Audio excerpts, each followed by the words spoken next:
Okay, so good afternoon, everybody. Since we have earned a reputation of starting right on time, I delayed us by 2 minutes.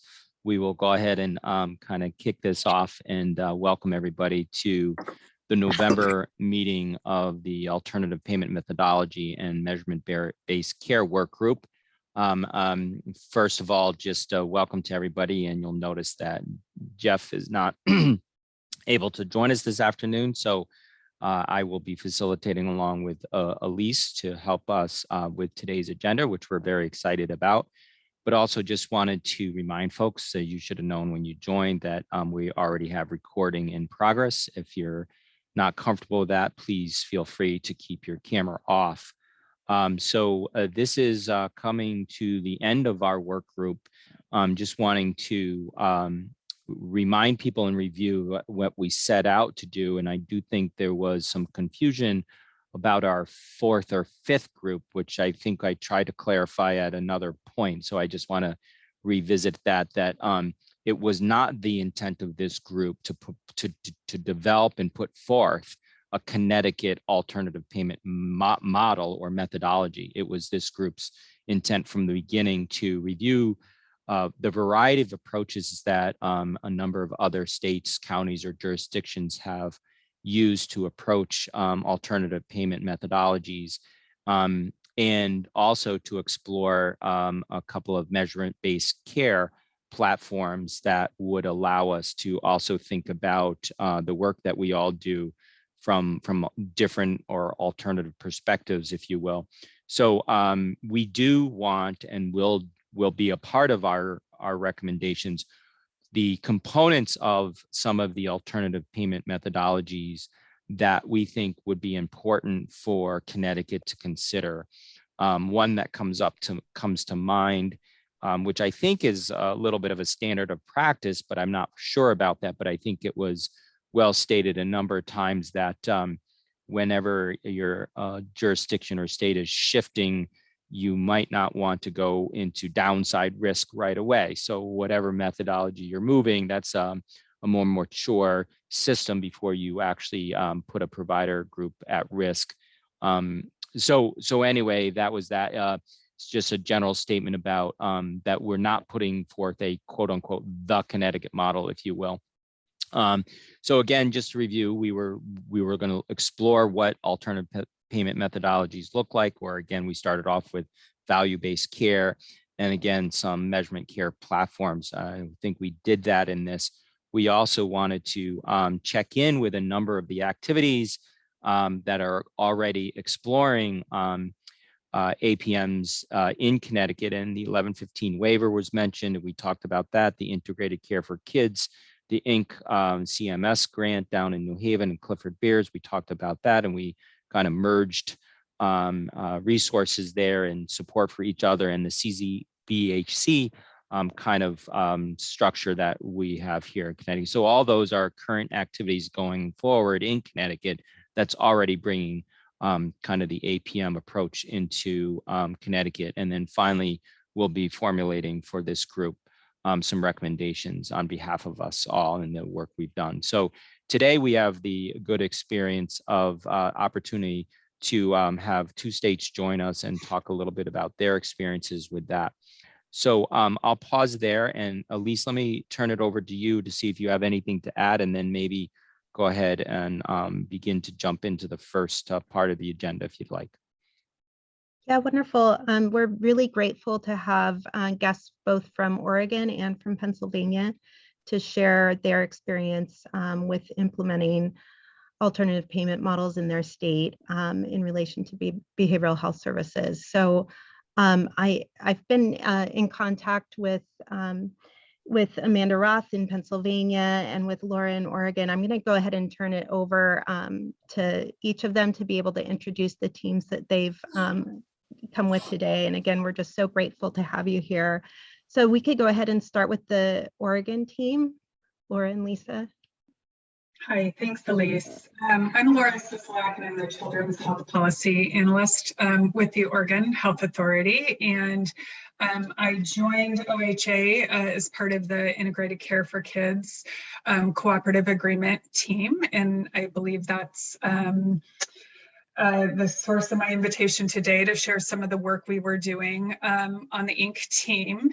I will say, for full disclosure, you may not be aware, but Oregon has actually recently made a decision unrelated to our payment models, but not to continue in the implementation phase of Inc. And so what I'll share is what we had been planning, and there certainly are aspects of our work that we fully anticipate to continue moving forward. We're just choosing to do so outside of the Inc. auspices in 2022. And as I was thinking about some of my comments, I realized so much of what I think is valuable to share from Oregon really is in the environment of our VBP roadmap and sort of the broader policy work we have going on. So I've asked my colleague Lisa Croyce to join me today, and who I think is the lead of our VBP team. She can give you a more accurate title. But Lisa, do you want to go ahead and introduce yourself? Sure.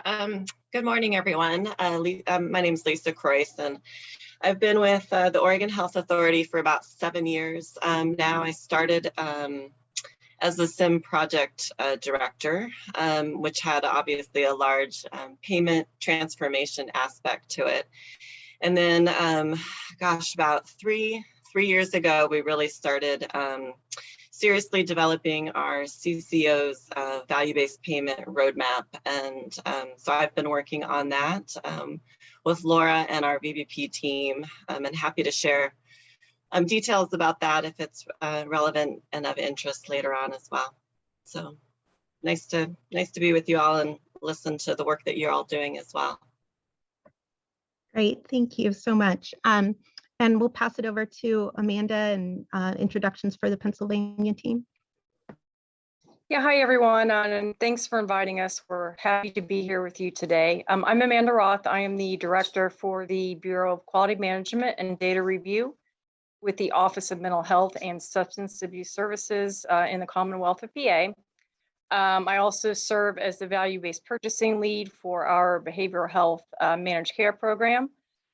We are going into our 5th year in 2022. I'm really excited about all the work we've done.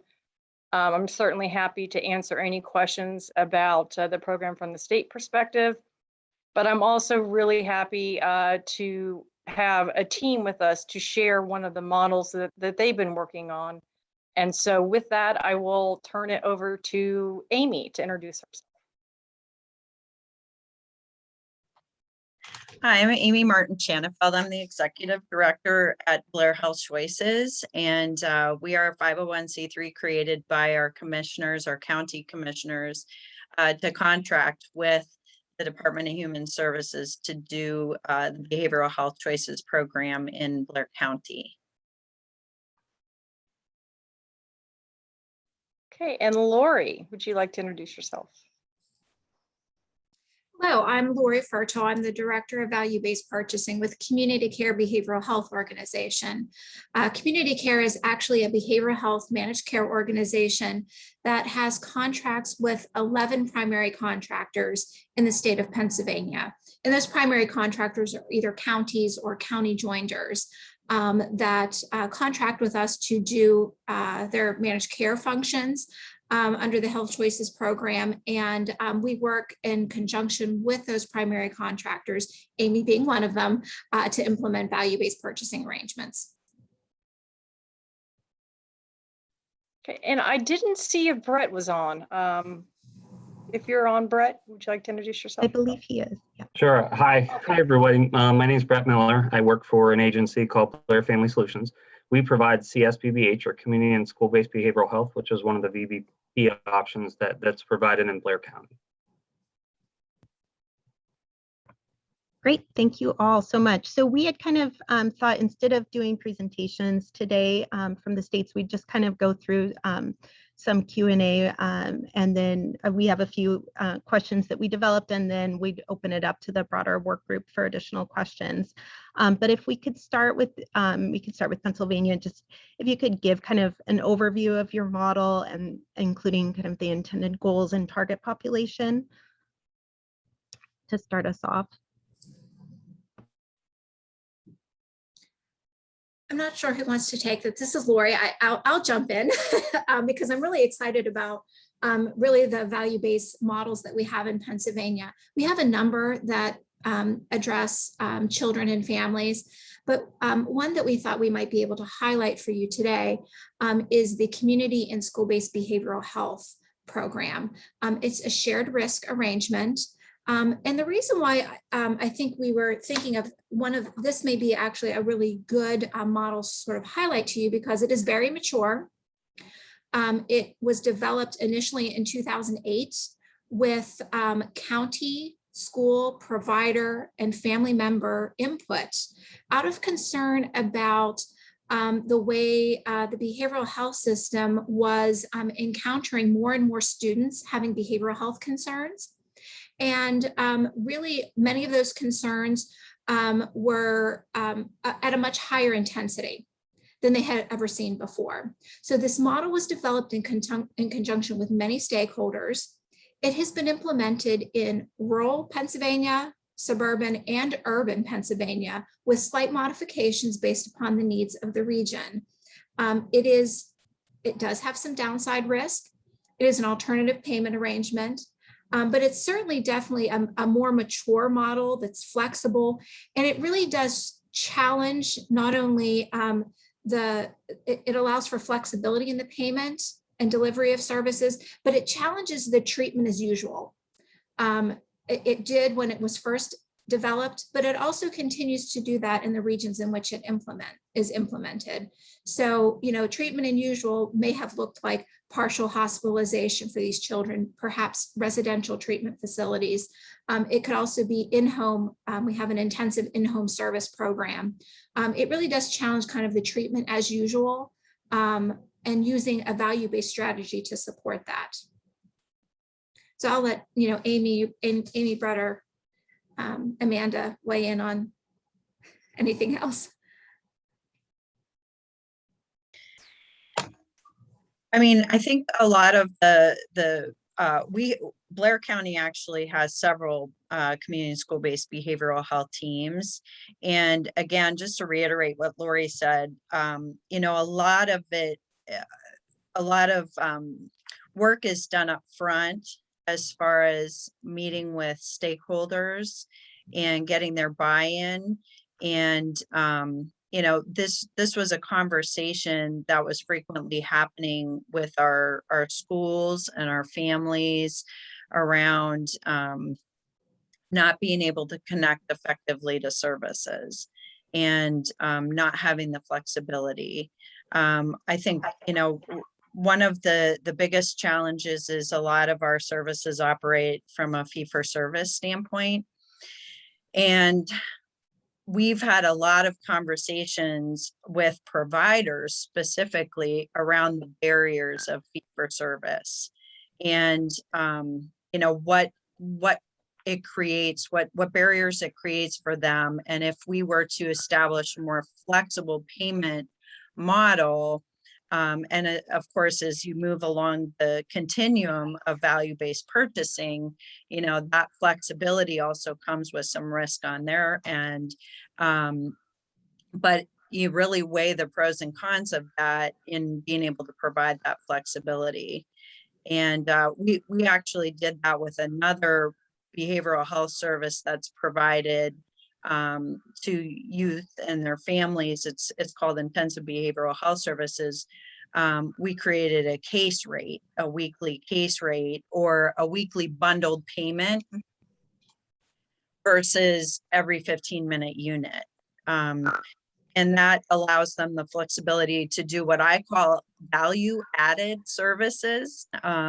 So those things that if they were to just do that value added service, it may not necessarily be billable, but it gets the youth and the family further along the continuum of recovery. So that's, I just want to emphasize that provider collaboration and understanding that day-to-day operation has been very helpful for us in developing these models. Thank you so much. can we hear from Oregon now in terms of kind of an overview of the model and the intended goals and target population? Sure. So as I thank you folks having an Inc. Effort in Connecticut as well are probably familiar with those overarching goals to improve health outcomes, reduce out-of-home placement, and costs associated with unnecessary ER visits and such. So in Oregon, our particular approach to this effort was really built around utilizing cross-sector data to identify children and youth who have health complexity, both medical, behavioral, and social complexity to kind of target for intervention. And in alignment with the overall initiative, we had sort of 3 levels of service integration that we were aiming to support with VBPs, or I should say really 2 of them with targeted VBPs, the first group being kind of the broadest population. We were to implement into 2 regions within the state, and between the 2, they had 100,000 children and youth in that region, and approximately 17,000 that would have been elevated to this 2nd and 3rd tier of health complexity. And then in terms of a high level sort of description of those efforts, our 2nd tier was really still based within our medical home model, largely relying on a lot of our primary care workforce and trying to support integrated behavioral health within those practices. And then the 3rd level was really looking at an intensive care coordination for children and youth that had a higher level of need and who qualified, had a lot of dual system needs, foster care population and the like. So that's roughly our population and numbers. Did I address your questions? Yeah. Okay. Yes, thank you. So maybe we could talk next about the incentive strategies or structure that is allowable under each of the models, Pennsylvania and then Oregon.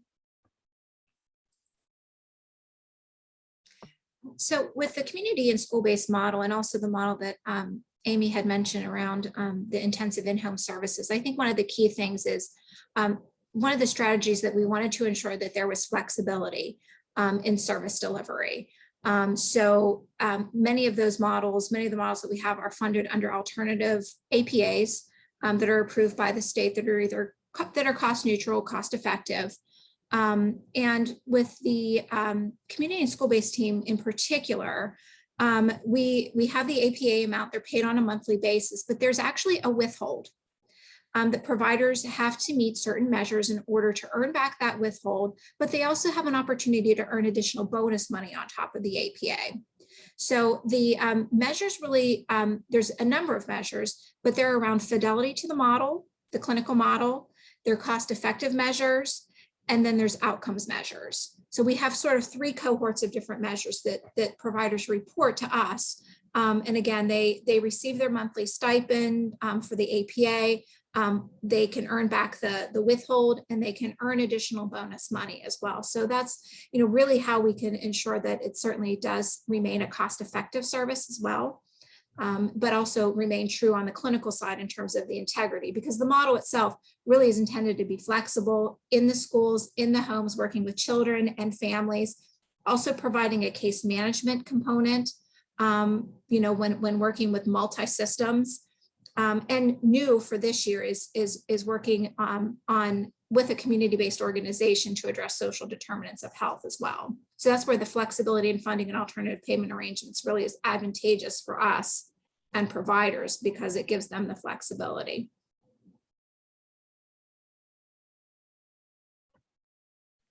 Thank you, that's great. Was there anything else from Pennsylvania before we hear? Okay. Here, oh, Tammy had a question. I'm sorry, I jumped in late, so I'm sorry if like this was all already entirely covered or we're not actually just asking questions as we go. But I was just asking about, kind of the underlying kind of Medicaid managed care structure and to what extent the value-based payments are like integral to those, or like totally do not rely on an underlying managed care structure.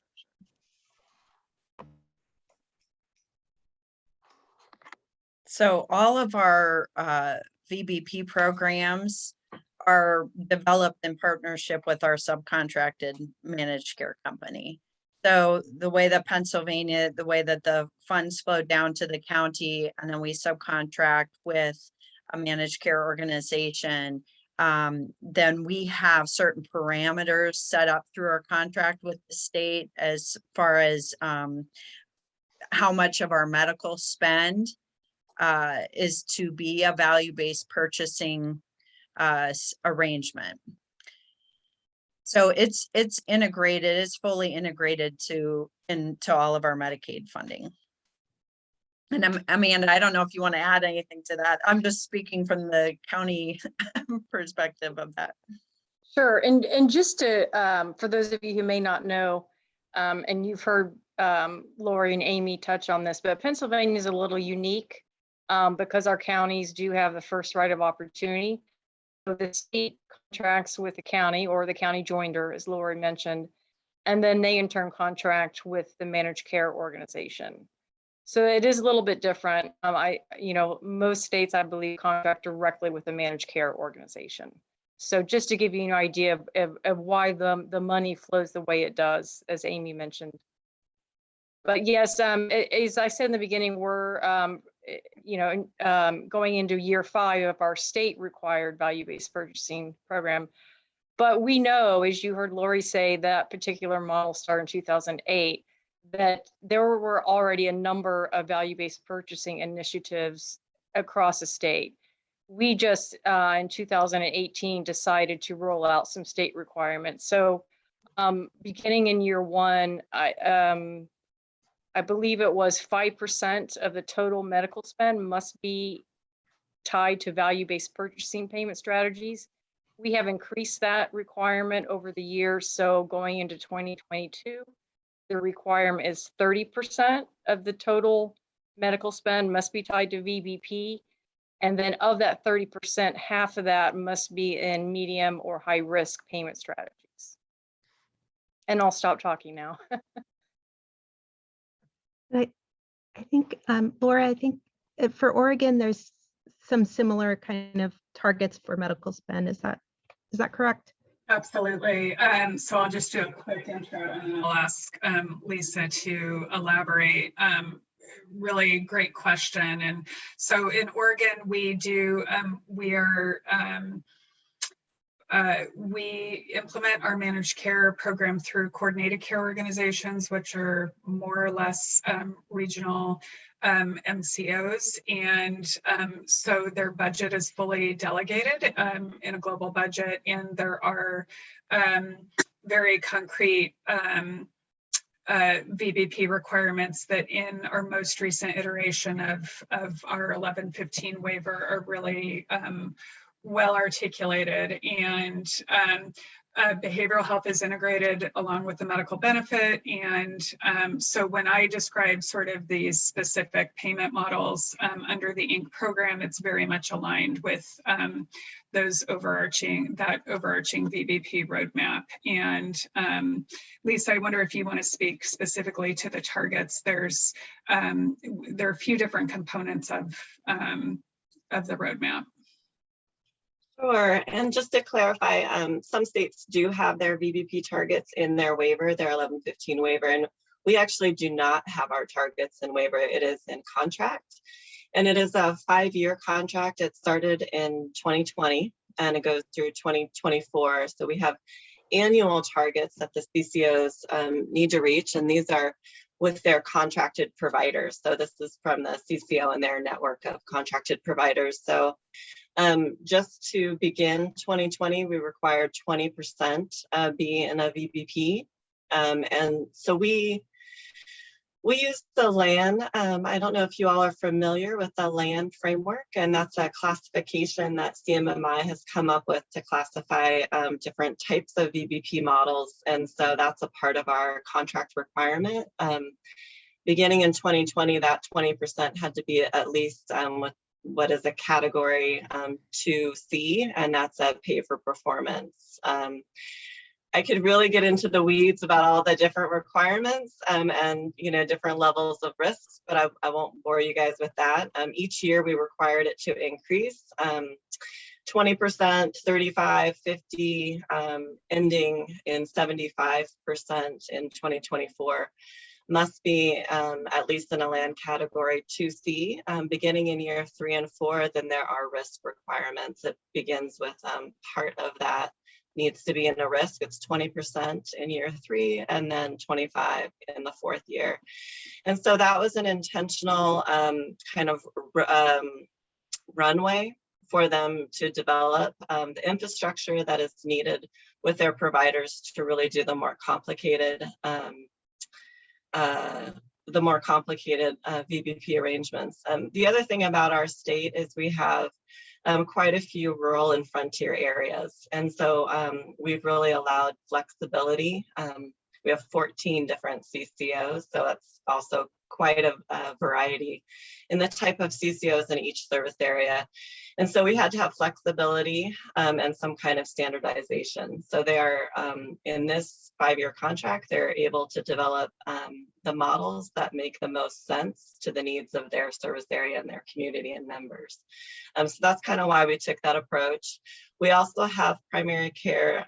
We have a PCPCH program. It's a primary care program that has different standards to achieve different tiers. And so we have a requirement for them to do an additional PMPM based on the tier level that these clinics have achieved. It must increase over the 5 years, and it must increase by tier level.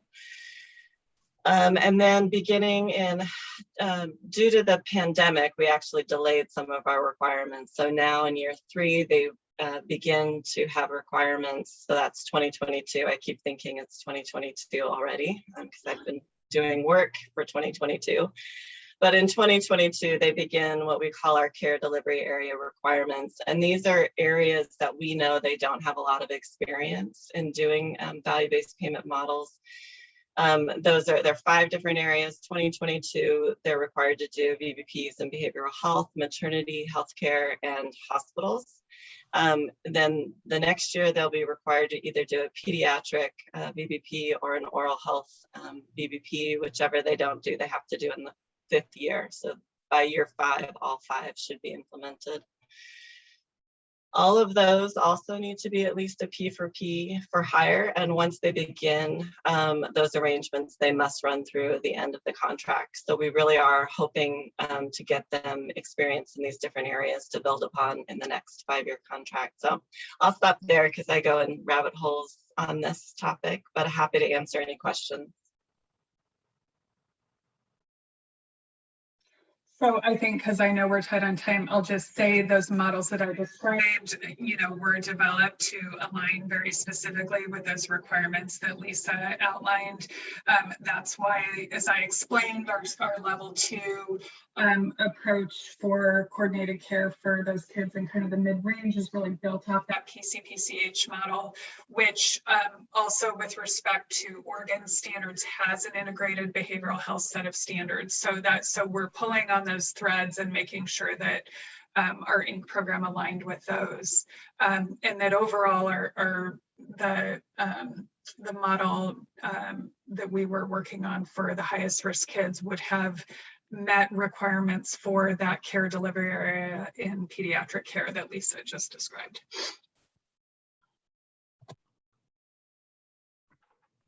Great, thank you so much.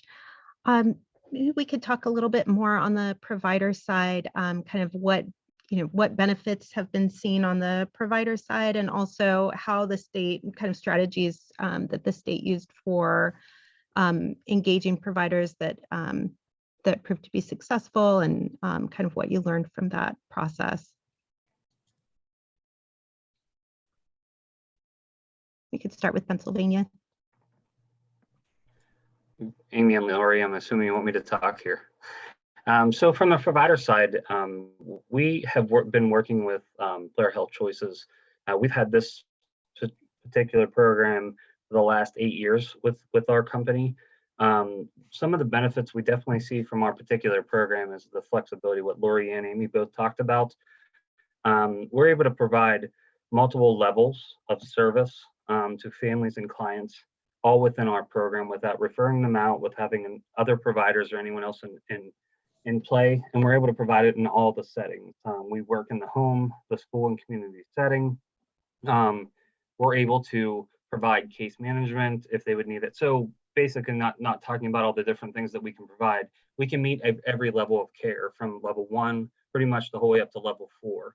We try to fit between the level 2 medical necessity and level 3, but we can treat everyone from level 1 to 4. That has provided us as an agency a lot of flexibility, because we don't only work with just the client that's identified, we work with their siblings and everybody else in their home. So guardians, anybody that's taking care of them, it allows us the flexibility to work with everybody in that family to make generational outcomes for these families. And we've seen that across the board, which is just phenomenal. I mean, I've myself personally have worked in multiple levels over the last 20 plus years in behavioral health. And I'm a little biased, but I think hands down, this is the best program for any family that needs health, mental health, or behavioral health wide. And the flexibility of the VBP allows our staff to get out there and work with these families the way they need and meet them where they're at, and then provide the level of care that's needed for them.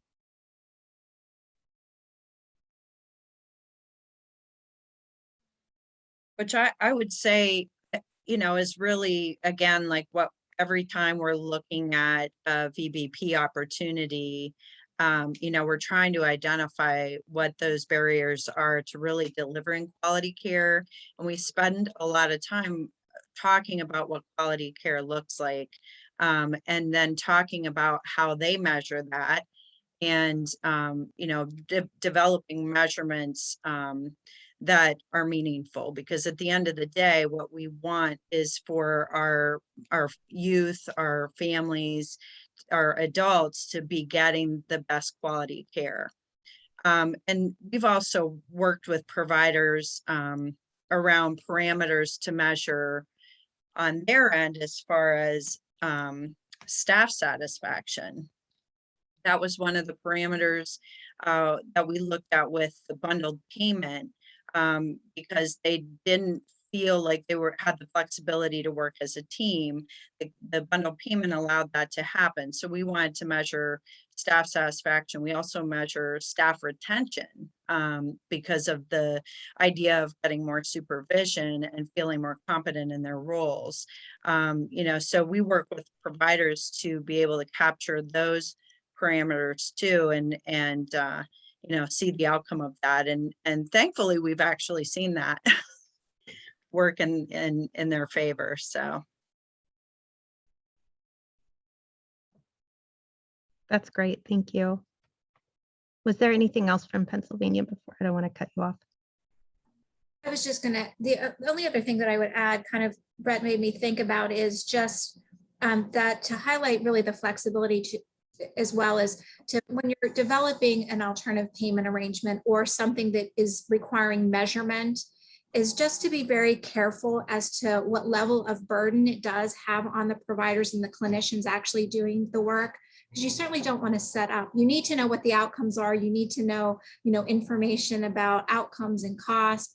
But it's very easy then to start developing tracking systems and reporting systems that then get in the way of those clinicians doing the work. So you want to make sure that you're creatively thinking about how you're measuring whatever it is that you're paying for, like how you're defining quality and how you're measuring it, and ensuring that it doesn't inhibit the clinical delivery of the service. yeah, and if I can just add one more thing too, from the provider standpoint. So if most of your providers are used to delivering fee for service, to put them in an alternative payment model and flip it more to look at the quality of service being delivered, that's a huge culture shift. And what we have seen, we try to work with all of the providers that may be providing that specific service that we're looking at to implement a value-based purchasing agreement with. And it's interesting because you really see the light bulb go on at different times for each provider, depending on what their internal culture is like, and really helping them understand what impact that has on their finances. If they're challenged with even measuring a unit cost internally, to really shift them into an alternative payment and know how to manage that effectively. You have to, there's just a lot of talking through things and letting them catch up to that point, but it's not an automatic way of thinking in the healthcare business right now. And of course, Amy, you made me think of something that I thought I'd share that I think was very helpful to our providers. Pennsylvania created an organizational self-assessment for providers. It's basically an assessment tool that goes through a variety of questions covering domains such as finance, clinical, data, all those different key areas that come into play with value-based purchasing. So they were able to essentially take an assessment and then they were graded on where they fell. So they could then say, okay, you know what? We don't have the data infrastructure. That's what we need to work on before we can even consider entering into a value-based payment arrangement. So I think that was very helpful. I don't know if Connecticut, if you've done or thought about that, but I just thought I would share that with you. I think that's really helpful to share. Thank you. Was there anything from Oregon that you wanted to add, Laura or Lisa? So again, on the provider engagement side, that's really a role that the CCO would be doing directly. But I think I would just add that I think a lot of what you've shared resonates from what I observed and from the standpoint of how we sort of supported in the background the process moving forward on this. The VBPs we were working on. Our CCO was extremely conscious and met frequently with their providers. Their engagement in not just providing the kind of support you just described at the elbow with the kind of infrastructure they need. That was really a role of Inc., I think, generally. To help prepare them to be ready for VBP, but also really engaging them in their perspectives on what that model should look like, where they needed added capacity, what we haven't yet gotten into measures, but what measures I think would be tied to quality and process. And one of the things that I think is probably obvious, but that was a constant issue, I know, for our CCOs and our providers is just their capacity. We're in such an environment of a lack of behavioral health providers. We're reminded at every turn when we're talking about this model under Inc. And so that just was always a reality that we had to sort of deal with and address. So if our VBP, for example, was being developed to try to incentivize increasing support for kids, again, with kids and families with health complexity, the reality is for some of these providers is they're having a hard time currently staffing for sort of current capacity, and we're trying to incentivize increased capacity. That's just a really difficult equation when they're starting from inadequate capacity to begin with. So I feel like there's really nothing you can't get past that issue unless you're really acknowledging it and kind of working with providers to address that. So.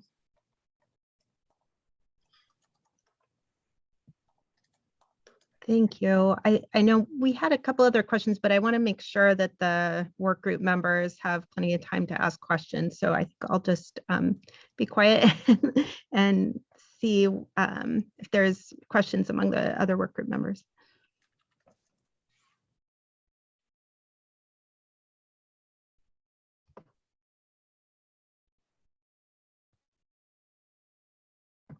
If I may, my name's Colleen Harrington. I work for the Department of Mental Health and Addiction Services. Laura, you spoke about the acknowledgement of the workforce challenges that everybody's experiencing. And you talked about acknowledgement and kind of working with them. When you say working with them, what does that mean? What actions are you taking or to assist providers in that regard? So when I say we, again, this model's really being implemented at the regional level between the CCO and providers, but certainly from a policy perspective, our Division of Behavioral Health is constantly looking at and addressing this issue.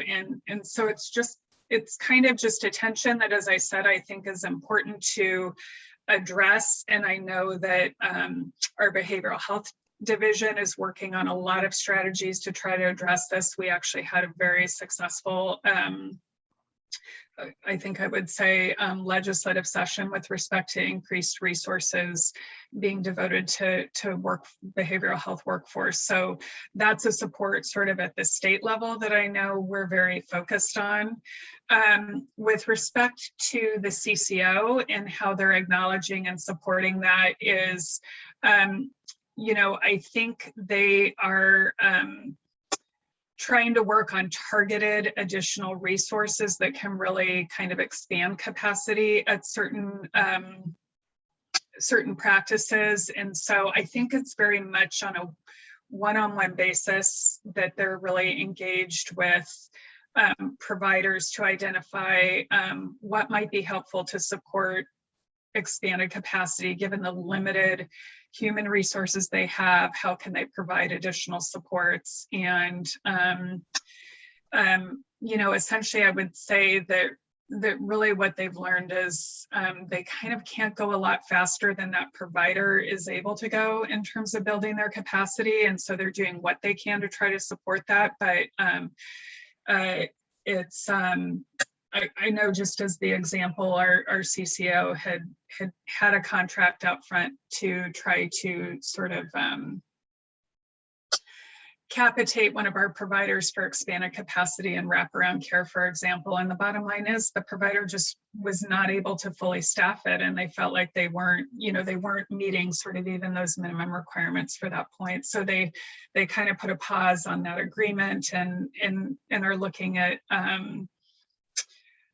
other ways to try to support their capacity growth. So it's just, I just think it's really critical to acknowledge the challenge. And I know Lisa's not surprised to hear it either, that we're hearing it at every turn. Lisa, do you have anything else to add about sort of from OHA's perspective? No, I agree. Oregon really is actually having kind of a moment of crisis in this area. So it is a large focus for the Oregon Health Authority. There is a lot of work happening right now to really try to support our behavioral health providers. So we're really approaching it in many, many different ways, not just financially, but in terms of standing up some behavioral health work groups with including not just clinicians, but people from lived experience. And we've got a new, we're standing up a new behavioral health measures work group. So it is a huge focus for us. I think it's gonna be for probably the next decade or longer. So I don't think I have anything to add than what Laura said, but it's certainly an issue for us in Oregon. And it looks like Tanya has a question. I don't know if that's for me, but I'll go ahead and mute myself. Yeah, so I just wondered in the planning process of this, or even as the implementation, like what were the considerations between implementing this for children versus adults? Was there considerations made I find that the system sometimes makes a decision for the whole behavioral health system versus the variance in kids. And that is inclusive of caregivers, of course, so. I'll just speak quickly, and then I'm really curious to hear Pennsylvania's perspective on that as well. That's the whole point of Inc. And your observation about the fact that what has sort of been established for the broader picture was not meeting the needs of kids is exactly what we learned and what we were trying to sort of compensate for in both the payment models, the support for practices, the support for our CCOs, to be honest. And so one of the things as an example that we were learning early on is Oregon has a lot of family practice providers, and relative to a lot of places, fewer pediatric specific practices. And so when we talk about, for example, that patient-centered primary care home and integrated behavioral health, care coordination support, and a lot of those family practices, they're really geared towards adults. And so that was the kind of thing we were trying to focus on and incentivize is sort of a shift to child-centered care coordination resources, and really, frankly, even at our CCO, a lack of child-focused resources. So I think it has to be very intentional. I think you're right that in the absence of kind of concrete requirements or incentives, and I will say with respect to incentives, a lot of Oregon's metrics program is geared towards kids, so that's a helpful lever that we have in that. Anyway, also curious to really hear from Pennsylvania how they're doing that.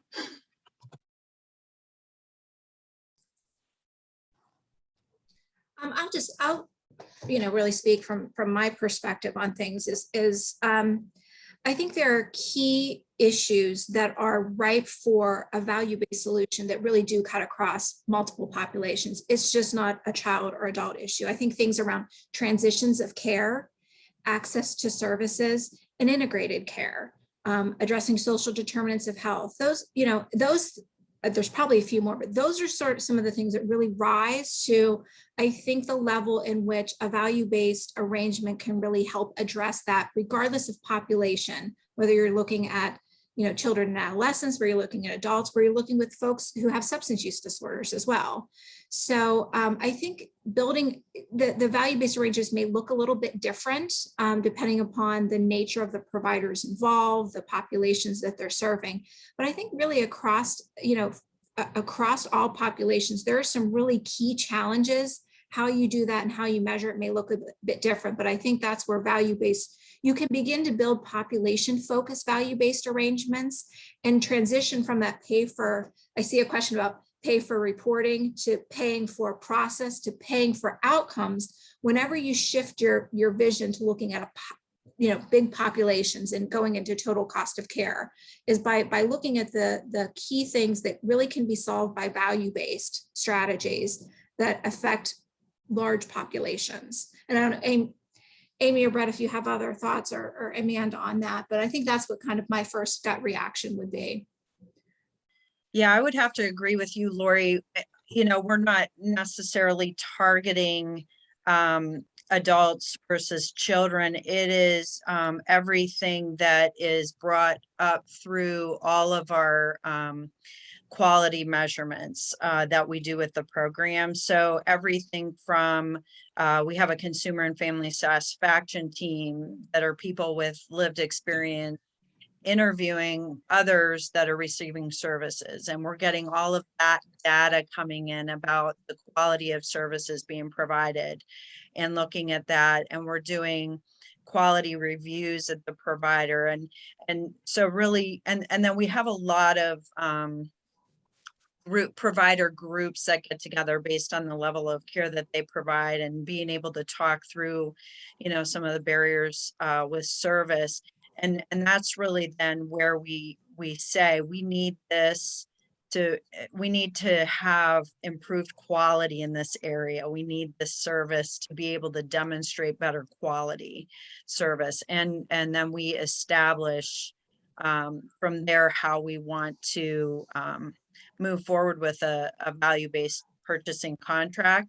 And so there's everything from existing services and trying to improve existing services, and then there's our community and school-based behavioral health team, which was really filling a gap in service. And so there's also those opportunities to look at other types of arrangements and other types of services to develop.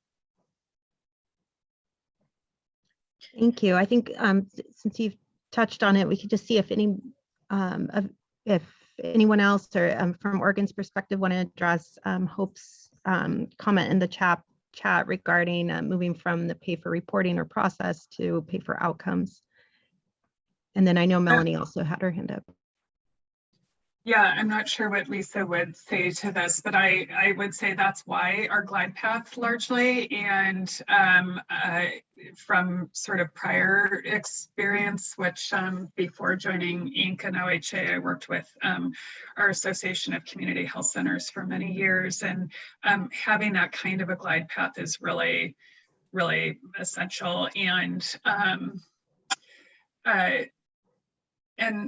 I think the largest lesson learned is that progression down that path requires support. So you can't just, I think there are a lot of perspectives that sort of, if you put that incentive out there, that there's sort of a very organic move towards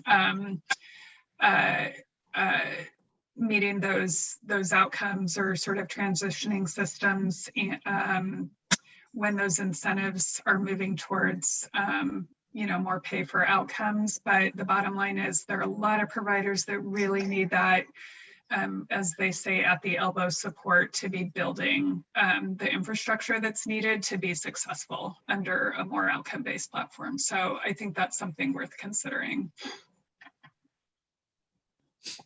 Thank you. I think we just probably have time for Melanie's question, and then I'll turn it back to Tim to close out the meeting. Great, thank you. Thank you, Oregon and Pennsylvania, for coming today. It was really helpful. As you know, Connecticut is an Inc. state as well. Have either of your states figured out ways to incentivize things around, say, maybe that would be used for flex funding, like repairing a wall for someone maybe from a domestic violence incident, or being able to do these sort of out of the box things that flex funds are required to do? Have you found ways to measure or incentivize things like that? DV counseling, any of the other services that families may need, or different tangible things as it relates to needs that may be highlighted through care coordination services? Yeah, so this is a really, I'm sorry, I should pause for Pennsylvania if they have something to, we've kind of been going in that order. Okay, quickly, I'll say this is really a space that Oregon in our 1115 waiver has been very intentional about, and we are supporting in our case, it's called health related services, and the CCOs are intended to put dollars aside specifically to be addressing issues contributing to social determinants of health. And I could provide some additional follow-up or information about that program, because that's been evolving over time, and it's definitely been an evolution, because I think originally there was just sort of a, if you put out that requirement, they will come, they will be spending, liberally in that regard. And I think over time we've really, it's my sense that Oregon has really learned that has to be concrete, that they have to, that the CCOs have to feel sort of protected, that their spending in that regard will not ultimately undermine their rate structure. And there's just a lot of really cascading implications of incentivizing them to spend money in that regard, and clarity of what qualifies as as those services as an example is a big issue. Lisa is probably more articulate about this than I am, but I'm happy to try to provide some follow-up. Yeah, anything you can share would be greatly appreciated. Yeah, there's a recent report out for this past year's spending on that, and it really covers, I think it's like a 2-pager that kind of covers the program.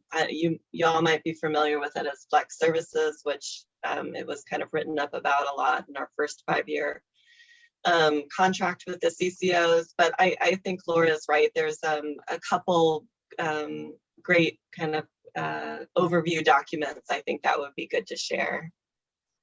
Great, thank you so much. And I just was wondering, from the provider perspective, Brett, would your case rate allow for anything like that? If you guys saw a need, did you ever use any funds for that kind of thing? We don't currently have anything that's kind of structured that way. For the immediate assistance to families and clients is what you're kind of having a program that we use the natural resources kind of around the area and helping them link. So, I mean, ultimately, yeah, they're getting paid for that. Okay, you're breaking up a little bit on us, so but I appreciate that. I think we got the general gist of that. So just a huge thank you to our guests from Pennsylvania and Oregon. Much appreciated to share with you that you all shared with us the information. So really, thank you so much for joining us this afternoon. In just the last 2 minutes for the Connecticut team, just want to let you all know that we did schedule a December meeting. Bill Hausley, who is often a part of this group, I believe is away at conference, or if he's not anymore, recovering from being away at a conference.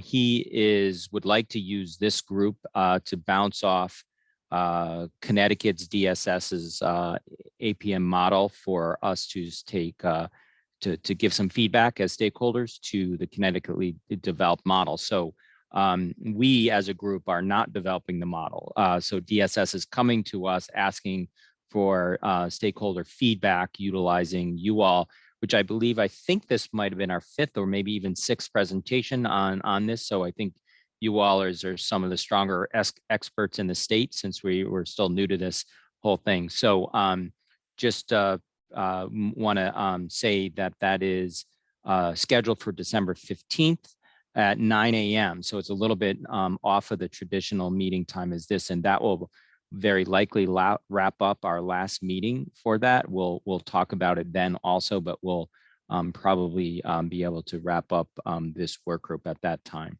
So just a quick pause. Any last minute burning questions or comments? All right, we're at 3 o'clock. Appreciate both our guests joining us and for everybody else joining us again. Have a good afternoon. Thank you all. Thank you. Thank you. Take care. Bye.